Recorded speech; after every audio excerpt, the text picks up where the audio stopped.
ஜோதிட அன்பர்களுக்கு part time ஜோதிடரின் வணக்கங்கள். அஷ்டம சனின்னு சொன்னாலே எல்லாரும் ஏன் பயப்படுறாங்கன்னா அதோட கெடுதலான பலன்கள் அப்படிங்க. அது என்னென்னு ஒரு சித்தர் அவருடைய பாடல்ல சுருக்கமா சொல்லியிருக்காரு. அதோட கருத்துக்களை மட்டும் இந்த வீடியோ பதிவுல பார்க்கலாம். இந்த பதிவோட கடைசியில அஷ்டம சனி யாருக்கெல்லாம் பெரிய பாதிப்புகளை தர்றதில்லைன்னு சொல்லியிருக்கேன். ஸ்கிப் பண்ணாம முழு வீடியோவையும் பாருங்க. அஷ்டமச்சனி நடக்கும்போது அவரவர் சுயஜாதகத்துக்கு ஏத்த மாதிரி இப்போ நம்ம பார்க்க போற பலன்கள்ல ஒரு சிலது நடக்குங்க. அஷ்டமச்சனி காலத்துல காசு பணம் நஷ்டமாகும். சேர்த்து வச்சிருந்த காசெல்லாம் வீண் விரயம் ஆகுங்க. கை தொழில் கெட்டு போகும். நல்லா போயிட்டு இருந்த தொழில்ல திடீர்னு சிக்கல்கள் வருங்க. கடன் கொடுத்தவங்க எல்லாரும் கடனை திருப்பி கேட்டு நெருக்குவாங்க. நீங்க நல்ல எண்ணத்தோட செய்யற செயல்னா கூட உங்களுக்கு கெட்ட பேர் தாங்க வரும். வீட்டுல மனைவி அடிக்கடி சண்டை போடுவாங்க. குடும்ப நிம்மதி அதனால கெடும். வீடு போர்க்களமாகுங்க. வசதிக்காக வச்சிருந்த வாகனம் எல்லாம் பறிபோய் கால்நடையா அலைய வேண்டிய சூழ்நிலை வருவாங்க. இளைஞர்களுக்கு அவங்க அப்பா அம்மாவே எதிரி மாதிரி தெரியுவாங்களாம். உங்க குழந்தைக உங்க பேச்ச கேட்காம உங்களை வருத்தப்பட வைப்பாங்களாம். நெருங்கிய நண்பர்களும் உறவினர்களும் உங்களுக்கு துரோகம் செய்வாங்களாம். தூக்கம் கெடுங்க. சாப்பாடு ஒழுங்கா சாப்பிட முடியாதாம். நம்ம உடம்புல பலவிதமான நோய்கள் வந்து துன்புறுத்துமாங்க.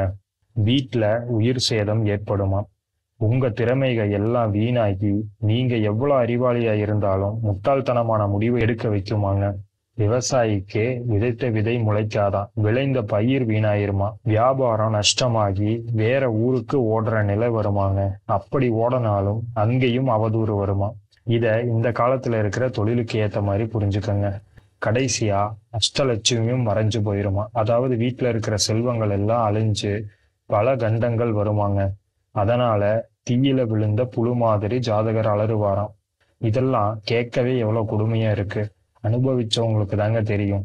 அகப்பட்டவனுக்கு அஷ்டமத்துல சனின்னு சும்மாவா சொன்னாங்க. அஷ்டமச்சனி யாருக்கெல்லாம் பெரிய பாதிப்புகளை தராதுன்னா ஜாதகத்துல லக்ன சுபர் அல்லது கோணாதிபதிகளான 1, 5, 9ஆம் வீட்டுக்குரிய கிரகத்தோட திசை நடக்கிறவங்களுக்கும், ஜாதகத்துல சனிக்கு சுபர் பார்வை இல்லைன்னா சேர்க்கை இருந்தாலும், சனி குரு சுக்கிரன் வீட்டுல நவாம்சத்துல இருந்தாலும், ஜாதகத்துல சந்திரனுக்கு 8ஆம் வீட்டுல சுபகிரகம் இருந்தாலும் இந்த அஷ்டமச்சனியுடைய பாதிப்பு கொஞ்சம் குறையுங்க. இந்த தகவல் பயனுள்ளதா இருந்தா இந்த வீடியோவை லைக் பண்ணுங்க.